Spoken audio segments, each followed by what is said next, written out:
और ब्रेक के बाद एक बार फिर से स्वागत है आपका। रुक करेंगे खबरों की ओर। आपको बता दें कि समाजवादी पार्टी के गढ़ आजमगढ़ में अमित शाह पहुंचेंगे, जहां पर सपा का मजबूत गढ़ आजमगढ़ अमित शाह वहां पर अपना दमखम दिखाएंगे। आपको बता दें कि आजमगढ़ द्वारा पिछले विधानसभा चुनाव में बीजेपी ने यहां पर महज एक सीट जीती थी। पिछले लोकसभा चुनाव में मोदी लहर के बावजूद भी यहां से सपा ही जीती। शाह के दौरे के लिए सुरक्षा के सभी इंतजाम किए गए हैं। पूरे सपा किले में सेंधमारी की तैयारी तेज हो चुकी है।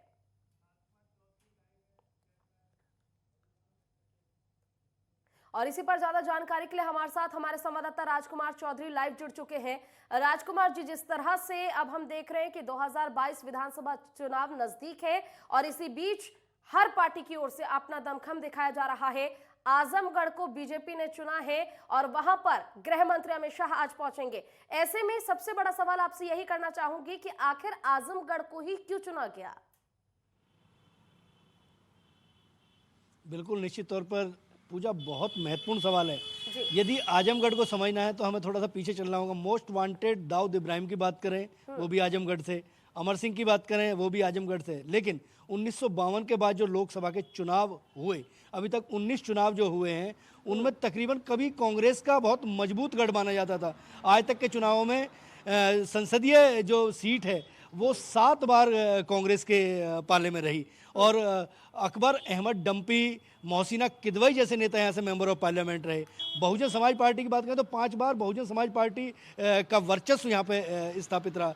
4 बार से समाजवादी पार्टी यहाँ पे काबिज है। मुलायम सिंह यादव पहले मेंबर ऑफ पार्लियामेंट थे, अब अखिलेश यादव वहाँ की संसदीय सीट संभाल रहे हैं। पिछले लोकसभा के चुनावों की बात करें तो लोकसभा के चुनाव में मोदी लहर के बावजूद आजमगढ़ को बचाने में कहीं ना कहीं समाजवादी पार्टी बहुत मशगूल रही थी। और बिल्कुल निश्चित तौर पर, क्योंकि राजनीति को यदि समझना है पूजा, तो राजनीति विचारों की लड़ाई है, विचारधारा की लड़ाई है।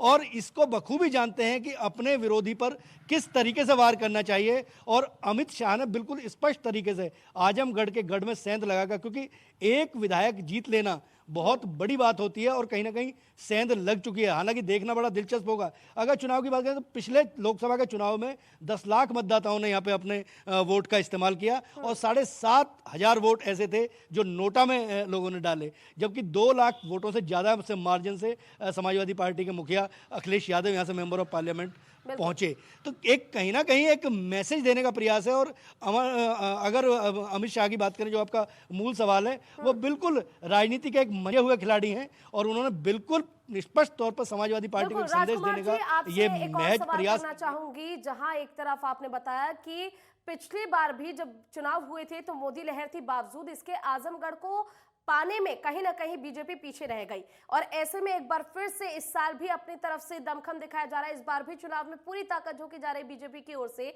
ऐसे में क्या लगता है, क्या इस बार समाजवादी पार्टी को सेंध लगाने में बीजेपी कामयाब हो पाएगी?